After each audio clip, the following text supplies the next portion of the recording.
Can we turn our mics on, please? Turn your... Yep, please.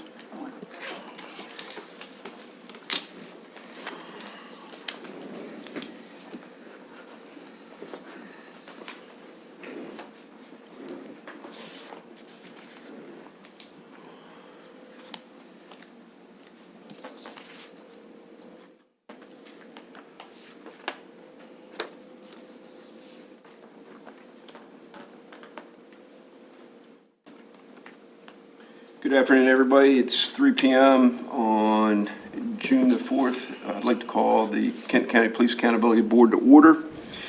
Remember, we adhere to Robert's Rules of Order during the meeting. Meetings are conducted in open session unless otherwise indicated. Portions of the Police Accountability Board meetings can be held in closed session under the authority of Maryland Open Meetings Law by vote of its members.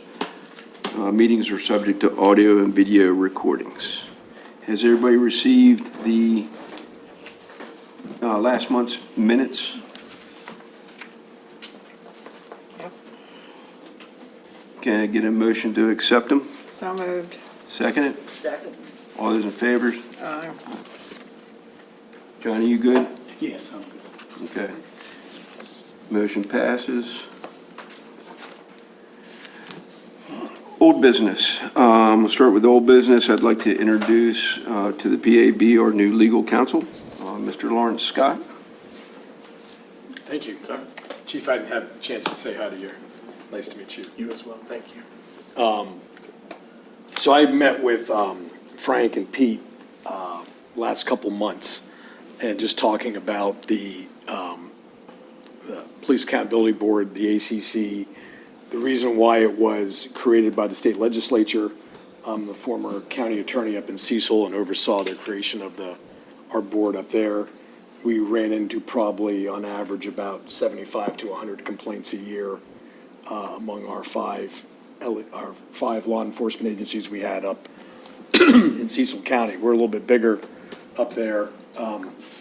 And I'm now in private practice and am working with a number of counties and their PAB and ACCs. And the main reason is to ensure that we protect the county and the municipalities so that, one, we're doing it right.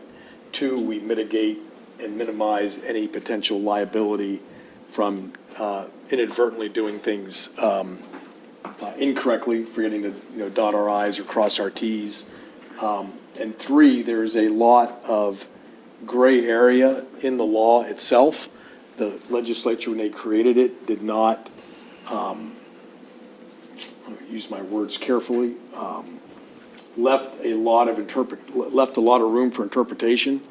It was also unfunded, and there was not a lot of direction at the time given. And so you had all the counties plus Baltimore City basically interpret the state statute in a different way. And to this day, depending on what county you're in, you get a slightly different interpretation of how to proceed with the PAB and the ACC. We chose in Cecil County, and the way we created our version, and it doesn't mean that one's right and what's wrong, there's just a lot of room for interpretation, was to try to do a reasonable effort, to give a reasonable effort to achieve the purpose of the legislation. And the goal was to give the public a sense of accountability and comfortability with a civilian review board effectively overseeing potential police misconduct. Or misconduct implies intentionally maybe doing something wrong. Sometimes it's just when you find a complaint to make sure that complaint is reviewed by civilians. The law itself, though, doesn't quite do that. The PAB does not have a lot of things to do in the sense of what people thought it was going to be, and the ACC is more like a grand jury. And so you're not going to get in, and we found a lot of citizens who wanted to join so they could put their thumb on the scale and hold police officers accountable. that's not really the way it works. It's a much more nuanced process, which many of you have seen over the last couple of years as you have been on here. So my job really is to just make sure that when and if we get complaints, that they're handled correctly, that we follow the rules, that we dot our i's and we cross our t's to minimize any potential liability to the county or the municipalities in that process. So with that, I've adjudicated with our ECC and other counties hundreds and hundreds of potential or possible accusations of wrongdoing. I've seen everything from, we've thrown things out where we had one, I'll give you a couple examples. We had a complaint for a dog bite. However, the complaint was against the dog, and not the officer for not handling the canine correctly or, to its, the rules by that law enforcement agency. And so we kicked it, we threw it out because we don't have any a canine is not defined as a law enforcement officer. And so we had one where we're on the border with Delaware, and we had one where a chase went into Delaware, and the officer did not have permission to extend the chase into Delaware, and so a complaint was made, and we didn't have jurisdiction over actions by an officer in Delaware. And so we had one where an officer was involved with a DWI, and there was no civilian complaint. It was all done by another officer. And so who, I won't go into the details, but, so we didn't have jurisdiction over that. And so we try very hard to help make sure that we follow the law as written and we stay in our lane. The law has a lot of room to grow. The Law Enforcement Officer Bill of Rights, formed over 50 years of jurisprudence, and when they threw that out. And so now we have a new tomb of laws, and it's only a couple years old, 3 or 4 years old now, and we've only had one real change at the legislature, which was they kicked the 1 year and a day for criminal, if there's a dual criminal prosecution, we no longer have the 1 year and a day timeline or requirement. But that's really been the only change by the legislature of substance to the bill. And so a lot of the counties are left to their own, and the courts have not, there's not been a court case yet on this, and there's been some trial boards, but there's not yet been a court case where someone has pushed it. And so we've got 50 years to see what happens with these, so that each county is doing their best to try to implement the rules by the legislature as written. And everybody kind of has different opinions. So I feel like my role here, and I appreciate the opportunity to come alongside and help out, is to, one, make sure the rules are followed, and two, to make sure that the public has reasonable confidence that this board is able to, the civilian board is able to offer appropriate oversight over potential or possible police misconduct. And at the same time, to give the departments, the law enforcement agencies, the confidence that they will have a fair shake, because, to be a police officer, to be in law enforcement in today's age is a big task. And, many times, many communities don't support their officers. And this is not, the goal of this is not to have gotcha moments, but it's to help really come up alongside our law enforcement agency heads, our chiefs, and our sheriff, to make sure that we can help them regarding their officers. And so we want the confidence of this group wants the confidence of everybody to be fair and to be transparent. So any questions, happy to take them. And if not, I'll turn the floor back over to Barry. Yes, do you have any business cards? I do. I love business cards. There you go, sir. Okay, I get a couple. Yeah. Okay. It depends who you're going to hand them out to, though. Oh, no. Okay. Great. The sheriff heard a little bit of scuttlebutt about some trial boards that had occurred other places in the state. What's your take on how big they run in general so far? Well, that's an area of the law that is somewhat loosely defined. The big loophole in the trial boards is that, if you think as the ACC is kind of like a grand jury, they're the ones who give the charges.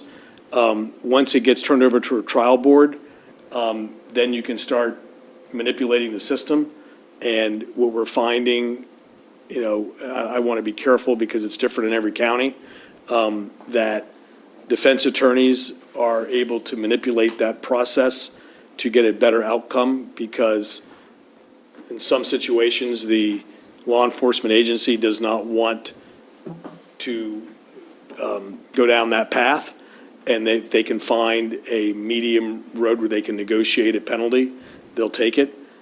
There's some officers who just say, no way, we're going to push it to the end, and we're going to shine a light on every place you made a mistake. And there's lots of mistakes that have been made. And I use the word mistake, and it's a harsh word, but when the law leaves so much up for interpretation, it's easy to find errors that may have occurred in the process. So I think that's an area that's going to have to be tightened up in the future, as more and more officers are saying, I want to go to trial board. That's what we found. Yeah, I mean, that's more or less in line with kind of what he had heard, so. Anything else? From Mr. In Scott? capacity, who else do you represent? Other counties, we're working with Worcester County and Caroline County. But we keep everything confidential once we go into the ACC. You work with Stuart Barrell, I know Stuart very well, yes. Yep, give him my regards. I certainly will. Okay, thank you, Mr. Scott. Moving on, our next thing we're going to go over is the quarterly case review with the law enforcement leaders. I'd say we only have one case from this past quarter. It's been closed out. It involved a complaint about an unlawful traffic stop, and that was closed out already. We don't have any markers to kind of like gauge what part of our job is. The PAB is look for trends on things we could talk to law enforcement heads about, whether it's policy violations, training issues. We just don't have enough cases yet, I think, to, the ACC, when we talk about these cases, we're looking for them we can talk to the board about it, and we're just not finding we don't have enough groundwork, foundation yet, if that makes sense. So, does anybody from the board have anything for the sheriff or the two chiefs that are here? Okay. Someone told me, Sheriff, that you might have some new information on some of the legislative changes that came about for the year for law enforcement. Well, I think Captain Kettner has some information about that, but I did notice that bill was passed where the state drink is now an Orange Crush. Did you know that? Mr. Scott, did you know that one? No, I didn't know that Well, see, Mr. Scott learned something today. That was signed by the governor. Maybe I'll get Harry to say a couple. One of the ones that Captain Kettner and I were talking about was the unprecedented that the governor has signed a number of bills that has allowed a lot of, what's the word I'm looking for? A lot of records to be expunged out of criminal records wise and those types of things. I mean, it's that's a lot of work that's now coming out of. I don't know if it's all out of your offices as well, but I mean, it's We're our seeing- detention center, it's us. I mean, we got mailings that are going out because we're responsible for letting a person know that their records were expunged. I mean, it's a lot. And we're small, you know, so, I mean, so a lot of duplication of people doing things and so we get those expungements that are out there. And unfortunately, there was a bill that was introduced that never made it out of committee. And that was a bill that was going to allow, like, so if you have, if you remember reading in the law that our records for our personnel records can't be expunged. And so there was a bill that was in place where, you know, internal affairs records where the ACC findings were unfounded or exonerated, they would be expunged in 3 years, and that never made it out of committee. But of course, a lot of the criminals who have criminal records are now, they're being expunged, you know, so it just is, you know, it's just tough for, as a law enforcement official, to see those types of things coming out of our legislation, so. Maybe next year, maybe we can have a Democrat introduce one of those bills that we haven't had a chance to pass. If I may echo something is with Dennis, all you folks know I've been here for 50 years. And it was the most disgusting legislation session that I've witnessed, because when you take down what came out of it, everybody knows how bad the juvenile justice system is. Our legislators chose not to spend 1 hour on juvenile review, but yet made it easy for a person to get released from jail. And ladies and gentlemen, these are the things that we're dealing with every single day. The juvenile justice system is broken, it needs fixing, and as the sheriff says, maybe next year. Well, there's a big meeting coming up with the governor, right? Are you going to that? No. He's having, wants to talk to public safety officials, talk about public safety. We'll see how that goes. Harry, did you have anything that you wanted to? I had just a few, some, I guess a little bit of, a couple that had passed, I guess. So the first one that was a big voice, or I guess, you know, a thing of contention was about the secondary enforcement for officers stopping for secondary violations. Things like registration, equipment violations, or like sound amplification. That didn't end up making it out. That was a big thing amongst the law enforcement community and the public, that those things wouldn't be primary stops, that they would have to be secondary violations if they were already detained for another violation. And that got shot down. And that did not make it out of the Senate. Probably because of the social media that came out of Harford County, honestly, from Sheriff Gaylor. Probably that was a big reason. But that's because the public paid attention to those videos, so, which is nice. So that was one of the big ones, and then just kind of looking at things that we may deal with. There's another one that passed for drunk and drug driving offenses, making certain, imposing assessments of 12 points for some of those violations. And then one of the other big ones that was approved was the immigration enforcement. And it was a little confusing to read. I tried to read through it. And what I took from it was basically requiring federal law enforcement officers to notify individuals of trying to enforce federal immigration action at sensitive locations in certain areas. But again, it was a little confusing to read. I didn't totally understand it. I have to read it again. All right. Anything else? Okay, PAB open discussion. I've got nothing. I know we're coming out with that flyer.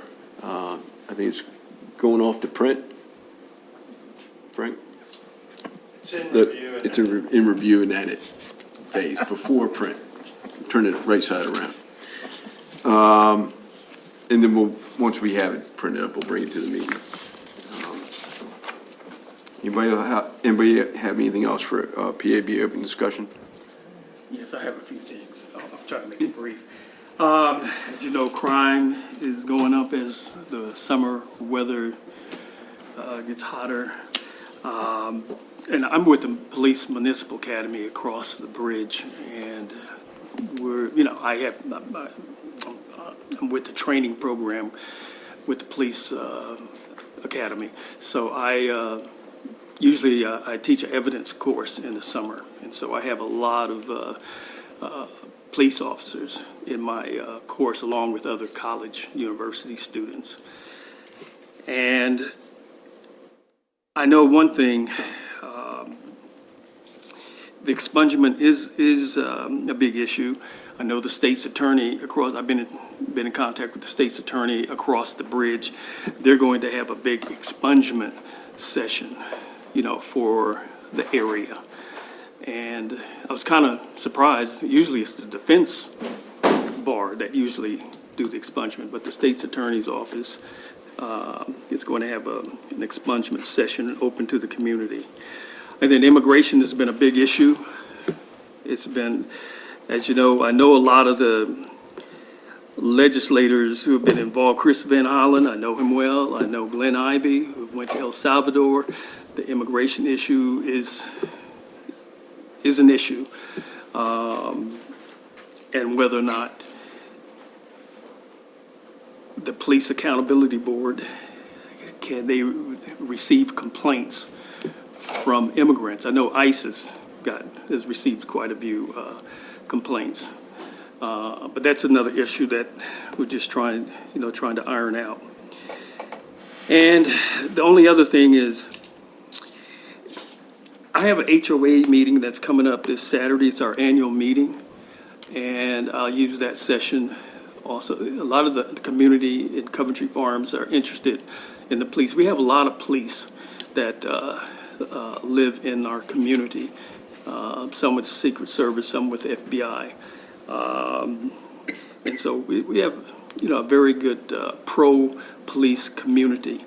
But there's been a few issues. I've invited the mayor, in the past, I've invited the mayor and council. We have one council member, hopefully that will be in attendance. I'm not sure whether the mayor will be present. And just talk about, crime issues, police issues within our HOA community. We haven't had a lot of problems. I believe Chief Dixon, you've indicated that burglary, keep the garage doors closed. Seems like there's been a lot of theft with juveniles, as you said, with bicycles in our community. And you're welcome to attend our annual meetings at 10:30 this Saturday, Saturday morning. And Sheriff Hickman, you're also, if you are not available, if there's anything you want me to relay to the community, I can do that. The only other thing is I'm the Ethics Law Commissioner Chair for Chestertown. And there's also been some, informal ethics complaint, but I won't go in detail on that. But one thing I can say, and this is probably to you, Chief, and also Sheriff Hickman, are you required to file your financial statements? Yeah, we got some people that didn't, and I better be careful how far I go. I sent out some certified letters to some commissioners and who. That's usually through the state, though, right? Yeah. I've contacted the state, and those financial statements have to be submitted, even if they resign. So if you're in an appointed position or you're an elected official, you have to file those financial statements. It could lead to criminal penalties.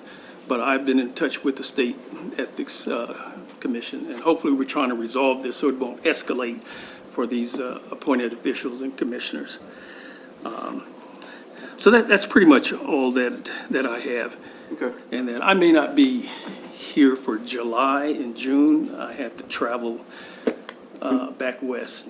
That's fine. When Frank puts out the notice of the meeting, just reply back just real quick. Either I will or won't be there. Okay.